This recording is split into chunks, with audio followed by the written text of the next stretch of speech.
Well, you know what? I've felt the past few months like we together have been on a very, very long family road trip. Maybe you feel that way too.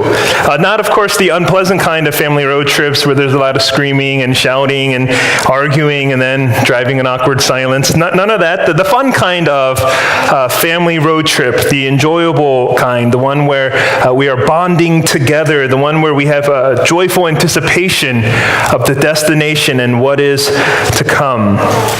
And so all along the way, I felt almost like the little kid in the back seat who's constantly asking that question to the parents, are we there yet? Are we there yet? And now we're here.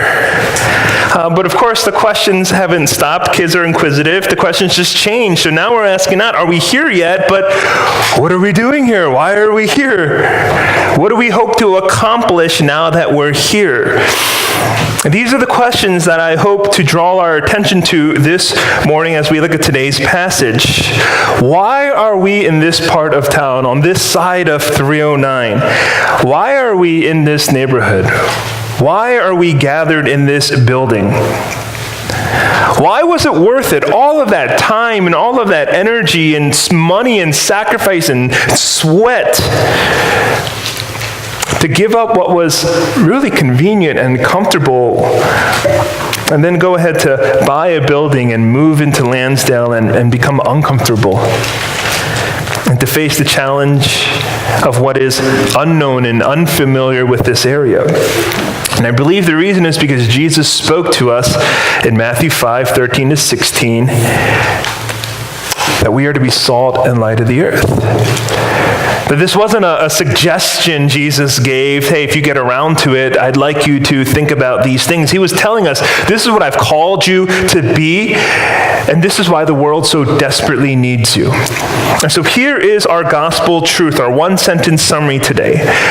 The world needs you to be the kind of Christian that God has called you to be. The world needs you to be the kind of Christian that God has called you to be. And I've entitled today's sermon, What the World Needs. And as we look and study this passage, here is the outline we'll follow. Why the world is in need, what the world needs, and who the world needs. 3 very simple points. Yes, I've gone back to the points. 3 points. Why the world is in need, what the world needs, and who the world needs. So let's begin first with this point. Why the world is in need. You know, Jesus assumes that his followers need to be effective salt and emanating light in this world because there are 2 problems with the world. There are 2 things fundamentally wrong with the world and in the world. And the first is that the world is decaying, and the second is that the world is in darkness. This is Jesus' diagnosis of the world. So let's take a look at them one at a time. First, the world is in need because it's decaying. There's a kind of regression, a rotting that's happening in our society. And what do I mean by that? Well, in verse 13, if you have your Bible, you can look there. Jesus tells his followers that they are to be salt. Now, salt was used for 2 purposes in the ancient world. It was first used as a seasoning and second as a preservative. Now, we're more familiar with salt as the former, not the latter. So we know that salt covers a multitude of culinary sins. Tough steak, add salt. Dry chicken, add salt. Bland soup, add salt. You have to eat vegetables, add salt. And so salt, of course, has this enhancing ability, but I don't believe that's what Jesus is referring to. When Jesus is talking about being salt, he's talking about salt's preservative qualities. You know, at a time when there was no freezers or refrigeration, meat and fish, they were kept from decaying and going bad by being salted. Salt hindered the decaying process, so it preserved the good from going bad. And so when Jesus calls the believers the salt to the earth, he's equally making a claim about the condition of the world as he is making a claim about believers. Jesus is saying this world is deteriorating and it's decaying, and it has ever since the fall in Genesis 3. And all of that began with the sin in us. There's not a place in the world, there's not a person in the world where sin's effect has not crept into us and pervasively spread its toxins. And every once in a while, we do a great job of keeping that kind of tucked in and of presenting our best externally. But every once in a while, the rottenness of the human heart comes out and is exposed. And is mostly seen in the way that we relate to one another. The way we relate to one another relationally, the way that we relate to one another societally, racially. And we see in these moments, deep down inside, all the ways that we are not the way that we should be, and the world is not the way it should be. There's a reason why when you turn the news on and you hear of another shooting or another bombing, and we hear that news, that our stomachs sink, that tears fill our eyes, that ache fills our hearts. Why? Because we read that and we just know this is not the way the world is supposed to be. This is not how a healthy, flourishing, loving society functions. This is why when we read reports of racism or sexism and any kind of case where the strong is taking advantage of the weak, we are filled with rage and righteous anger because we know this is not the way the world is supposed to be. This is not how human beings are supposed to treat one another. There is a decay in the world that begins with us. And here's my point again. Simply, the world is in need because it's in decay. There is sin that begins in our hearts, and it leads to a personal decay. It leads to relational decay, societal decay, geopolitical decay, cultural decay, physical decay. It's marked our world. It's marked our existence. But the second issue with the world, the second reason the world is in need is because it's in darkness. You see, look at verse 14 where Jesus calls us the light of the world. And he's pointing out the necessity of his believers to be a light into the world that invades and penetrates the darkness of the world. That this world lives in a type of darkness, a type of ignorance to the spiritual realities around them. The fact that we are alienated from God, our Maker. And as a result of that, we're out of sync with him, and so our whole lives are disoriented. And without knowing God, we're all blind. We all live in a kind of darkness. We don't know how to forge on ahead because we don't have our bearings right. Our orientation is skewed. And so the world is just full of blind people leading the blind. The only thing is that those blind people who lead just do it a little more confidently. So you think you know where they're going, but they really don't. There's a recent movie that came out on Netflix called Bird Box, and it captures this idea well. And if you haven't seen the movie, it's basically about a group of people who try to survive an attack by these, I don't know how to describe them, these entities that invade Earth, and if you see them with your eyes, you end up going mad and dying. And so in the movie, there's a group of people who have escaped, and they're holed up in a house, but slowly the supplies are running out, and they need to go to the grocery store, but if they go outside, they risk exposing themselves to these entities out in the world. And so what they do is they take a car in a garage and they black the car out. They put newspaper, they tape it, they paint it so that they can see nothing outside when they go and drive to this grocery store. And so they're in this car and they're driving completely in the dark, completely blind, completely ignorant as to what's out there. And the only guide they have is they're following the navigation system in the car. And they are clueless. They are blind to what's happening outside. And there's this one scene where it's very intense where they're in the car and they're just bumping into things. They have no idea what's going on. But then the camera zooms out and you realize it's in the middle of a bright sunny day. And the car is just jerking left and right because people have no idea where they're going because they're driving in darkness. They're driving in blindness. They're ignorant. And this is an example of the kind of darkness and blindness that the world exists in. When Apostle Paul talked in Romans 1, and he said that mankind is suppressing the truth in unrighteousness, he also said that by nature we are darkened in our foolish hearts. The sad reality is that the world doesn't know it's in darkness. Because everybody is convinced that they have 20/20 vision. Everyone's convinced that they see things clearly. And the world says we are evolving, we're progressing.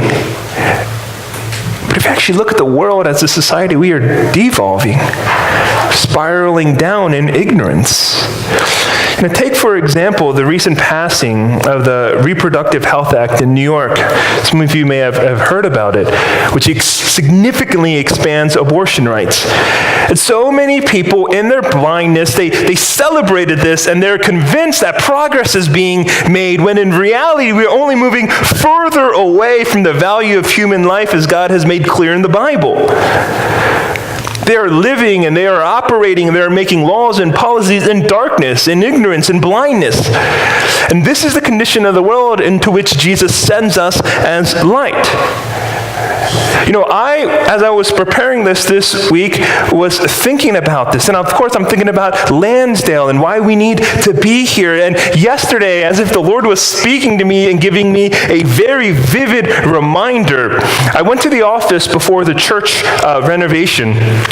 And on the way back from, or not the church, the office, and on the way back from the office to this building, I was driving through past the library. And did you know, at this time, while we were gathered here working on the church, less than a mile away, there was gathered at the very same time another gathering of protesters and demonstrators at the local library. And there were barricades set up, and there were police officers, at least 20 police officers, and at least 3 news stations.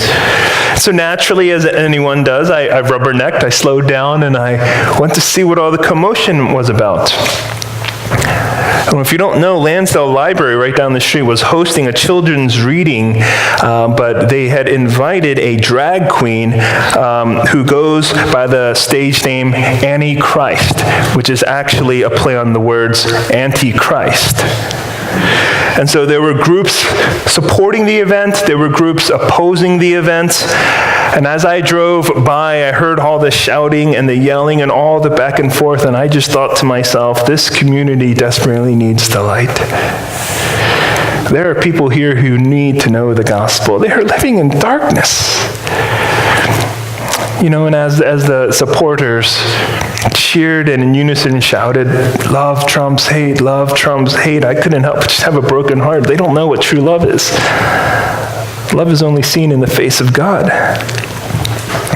And I realize that, even now in our own backyard, there are people living in darkness and in ignorance.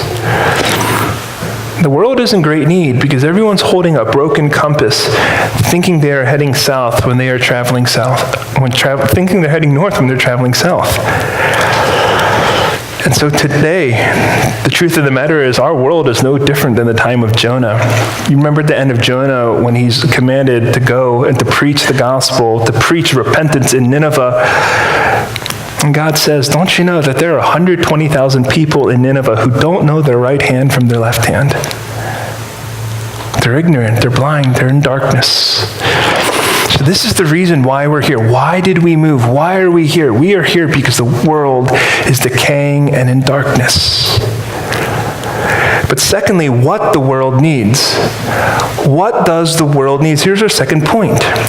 Consider again, Jesus makes 2 statements of facts. You are the salt to the earth in verse 13, verse 14. You are the light of the world. Now, he doesn't tell followers what we should strive to be.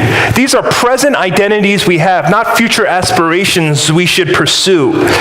And so as salt, Jesus doesn't want us to lose our saltiness. As the light, he doesn't want us to hide under a basket. And basically, he's saying what the world needs is that my followers live as God has called you and made you to be. Because otherwise, we are of no use to him and into the world that God has sent us to. And this means that while we are in the world, not of the world, but in the world as salt and light, the world needs us to adopt a strategy not of survival, but a strategy of presence. Now, what do I mean by that? A strategy of survival is when we only think about our own well-being and our own safety as a church and as Christians, and we recoil or we withdraw from the things we perceive to be dangerous in the world. The idea that we don't want to be contaminated or polluted by what's out there. And so we gather in this holy huddle, in this as a frozen, chosen group, and we disengage from the world for the sake of self-preservation. And many churches, when they get too comfortable, they drift into this survival mode.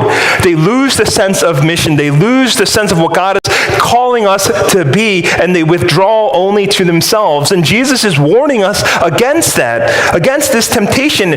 We're in verse 15. Look at it with me. He says, "Nor do people light a lamp and put it under a basket, but on a stand." He's saying you need an intentional strategy of placement and presence to be a light that makes a difference. That's why you put this lamp on a stand. You don't put it under a basket. That's strategic. The goal isn't only preservation. The goal is to be maximally effective and beneficial to the world. If I take a flashlight and I cover it with a towel, is the flashlight still shining? Absolutely it is. The light is still light. But do you know what the flashlight is not doing? It's not helping anybody. It's not beneficial. It's illuminating no darkness. It's just wasting battery. And so Jesus says a lamp shouldn't be placed where nobody sees it or where its effectiveness is covered.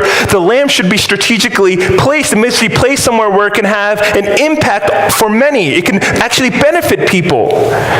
And so Jesus continues in verse 15, so you put it on a stand. For what reason? And it gives light to all in the house. Think about this. When we met in Chalfont, were we the light of the world? Absolutely we were. We're not more light now that we're in Lansdale than we were when we were in Chalfont. But what has changed? I believe now we're placed on a stand where more people can benefit from the light that emanates from the church. More people are helped. More in the house can now see. Do you remember that scene from the third Lord of the Rings movie, The Return of the King? And in this scene, when the beacons of Minas Tirith are lit, if you know the scene, they have this beacon system, and it was a way for Gondor to call out for aid to all those in need of, to all those who are ready to help them. And the way it worked is that there were these large fire pits on top of mountain summits where men were permanently stationed at all hours of the day. And when one beacon is lit, those miles away would see the fire, and they would then in turn light their beacon, and so on and so forth until the signal was received. And if you watch the movie, the sequence unfolds. The camera, it pans this dark, snowy mountainous landscape, and you see one beacon flickering in the darkness, and it triggers the next, and the fires continue all throughout the land until Rohan receives the call to aid. And this amazing scene when the first beacon is lit, and Gandalf is looking out into the distance, waiting to see if anyone will respond. And he sees the second beacon lit. He says, as only Gandalf can say, "Hope is kindled." As they're waiting for aid, and they see the response of this tiny light flickering in the distance, hope is kindled. And it's a wonderful and powerful scene that I had to rewatch on YouTube this week, and I was just crying as I was watching it. Go watch it yourself. What does the world need? It needs us to be light. It needs us to be a beacon that shines in the darkness and signals to the world, hope is kindled. Why? Because aid has come in Jesus Christ. And just like those beacons were strategically placed on the mountain summits, they weren't lit in caves. If they were lit in caves, nobody else would see it. In the same way, our move here was strategic, to be present in this neighborhood and in this community, because we moved, as Jesus said, a city on a hill cannot be hidden. The most exposure. We want to be a city on a hill so others can see the light. So then how do we creatively and winsomely engage in the issues and the concerns and the celebrations of this area and not withdraw? And I believe it's to participate and promote the physical and spiritual flourishing of everybody, to do good works that bring thriving to the area. That's what Jesus says in verse 16, isn't it? In the same way, let your light shine before others. Why? So that they may see your good works and give glory to your Father who is in heaven. We shine the light as we do good works. And these aren't just good works we do among ourselves and good works we do for one another. I think we abound as a church in those kinds of good works. But as we spread out to do good works that will help others, that we spread out to do good works that will bear fruit in the community. Just this past week, again, I felt like the Lord gave us a perfect illustration of this, of how unhelpful it is when salt gathers together and only does good work for itself rather than salt spreading out and doing good work to everybody. Remember this past Wednesday evening into Thursday. It was particularly freezing. The temperatures dropped so cold into the single digits, everything froze over. And in order to prepare for those icy road conditions, you saw these trucks out, these salt trucks going out all evening. And as they drive along, what are they doing? They're spreading salt out as much as possible. They're covering as much ground as they can. Now, what good would it be if you're in your driveway and you see a salt truck pull up into your neighborhood, and as soon as he pulls up, he unloads all of the salt, he just dumps it on the ground, and he drives off? What good would that salt just clumped together do? No good at all. The salt needs to be spread out, strategically placed so that everyone can benefit. And so in the same way, which strategy will be more effective for us as a church? Which strategy does the world need us to employ? Is it a strategy of survival where we're all clumped together and we're just making sure we're doing good works for one another and helping each other out? Or is it a strategy of presence where we are engaged and involved with the community, both in declaring and demonstrating the gospel? The world needs us, the church, to be the salt and light that hasn't lost its saltiness and to be the light that isn't hidden. And so if I can just make this announcement, this is why we're starting the Community Engagement Committee. If you don't know what that means, we were calling it Outreach Committee, but more than just outreach, we want to engage the community. And this is why we need people to help join and to continue to strategize how we can be effective salt and light in the world. And then we strategize, we execute, and then we pray with all of our might that anyone who sees our good works will give glory to the Father who is in heaven. And this leads to our third and last point.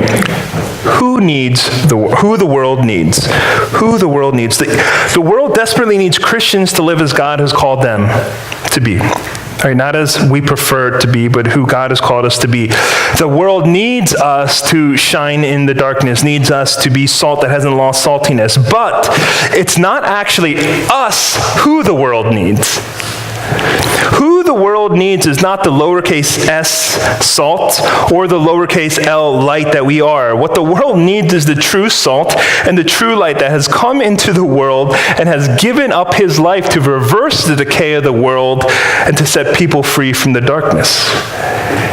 You see, the world needs us to be salt and light, but who does the world actually need? The world needs Jesus. Lansdale needs Jesus. They need the salt that never loses his saltiness. They need the light whose radiance cannot be covered or hidden, even when he's crucified and thrown into a tomb. Jesus is the one the world needs. Jesus is the one we need. You see, this is why Jesus didn't just tell us what was wrong with the world, but he actually came to deal with us and our problems. Jesus didn't just take the first step. Jesus didn't just take a second or third step. Jesus went all the way. He came to restore and redeem us from the decay and the darkness of sin because he knew we couldn't do it on our own. When we purchased this building, we, of course, hired a structural engineer, and he did this full building inspection that took, 4, 5, 6 hours. And when he finished his inspection, he handed us a very thorough 39-page report. And then he left. You see, his job was done. All he came to do was point out the areas of decay, the areas of damage. He informed us of what he saw, and then he left. That was his job. His job was done. And then we had to hire other people to address those concerns because we couldn't do those ourselves. So we hired a plumber to fix the issues with the pipes, and some people with electricians to fix some of the electrical wires, and then contractors who came and did all this other work. And then finally, at the end of that job, they didn't just leave. We had to pay them for the work that was done. So one person came and he diagnosed the issues. Then another person came and fixed the problems. And then a third person had to pay for it all. But when Jesus comes into the world, he does everything for us because he knows we're helpless and unable to do it on our own. He diagnosed the decay and darkness of the world. He went to the cross to defeat and reverse all of sin's effects. And then he paid for it at the cost of his own life, which he gladly laid down. Friends, this is who the world ultimately needs. Somebody who would sacrificially give up their lives. Give up his life because he is the salt. He is the true light. But here's the thing. It's so easy, isn't it, and tempting for us to say, yeah, that's why the world needs Jesus. That's why they need Jesus. That's why it's easy for us to go out those front doors and look at that apartment building and say, all of them, they need Jesus. When in reality, even as Christians, we don't stop needing Jesus even after we're saved. You see, just as we needed Jesus to be salt that reversed the decay in our lives, and just as we needed Jesus to be the light that invaded our darkness and set us free, we continually need Jesus because it's only when we're united to him that then we can live as salt and light too. You're called to be salt and light, and you're given the power to live as such only when you are united to Christ, from which you receive this identity and receive his power. You can only ever be effective salt when you are united to the one who never loses his saltiness. You can only be emanating light when you're united to the true light of the world. You cannot be salt on your own. You cannot be light on your own. And just as we needed Jesus to first come into our lives to save us from our decay and deliver us from darkness, we need Jesus to empower us so that we can be salt and light. Apart from him, you are nothing, you can be nothing, but in him, you are salt and light. Now, as I close, let me close with this reflection. Here's my assessment of our church. This is where I get real honest. I'm just kidding. You know, we are a small and humble church. And as far as I'm aware, this church, this congregation has never been over 100 members, 100 people in almost the 20 years that we've been a church. And in my 2 years of being your pastor, I've never heard people share great aspirations of the dreams that Cornerstone would be the next big thing and the next mega church and the next Covenant Church in Doylestown or the next, whatever church there is. I've never heard grumbles of discontentment or complaints. Why aren't we bigger? And why aren't we better? And why aren't we more beautiful? I feel like the general sentiment is if we grow, that's great. If God wants us to give us that blessing, that's great. But I think for many, if we don't grow, I think that's okay too.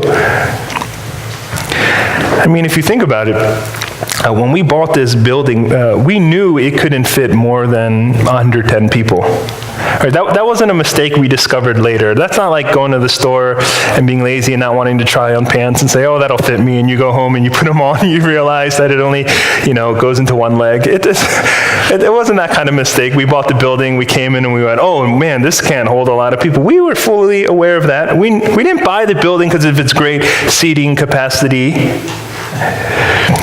We also didn't buy the building because of the convenience. Oh, we don't have to set up and break down every week. To be honest, it'll be more work to maintain this building and take ownership of it, to clean it, to clean the bathrooms, to keep everything in stock. It's less convenient. It's more work. We didn't buy this building because it would be cheaper for us, with the utilities and the maintenance costs. It's actually going to be pretty close to the rent that we were paying at the other church. So then, why did we buy this building? And you may be thinking, man, the leadership just sounds really unwise after hearing this. And it just sounds like we're foolish, but that's not it at all. We bought this building, we transitioned into the neighborhood so that we could have a place to be salt and light, where we can do good works and set it on a stand so that others can see it and give glory to our Father in heaven. And we moved into Lansdale so we could more strategically and more presently be a light in a dark place. Because my greatest fear, my worst nightmare as a pastor, is that we would just be flashlights huddled together to brighten up an already lit room. What good would we be? Rather, we want to take this gospel, this hope of Jesus Christ, and to invade the darkness and to preserve the world from decaying. This is our vision starting today. February 3rd, 2019. This is our vision. This is our fuel. This is our trajectory. This is our goal. This is our aim. This is the answer to why are we here. If you're walking to church and a neighbor comes out and says, why did you move into this neighborhood? Oh, we really wanted to get out of the old building. Oh, we really wanted a morning service. Oh, we really wanted to own something. Oh, we really find Lansdale cute. No, why are you here? We are here to be salt and light.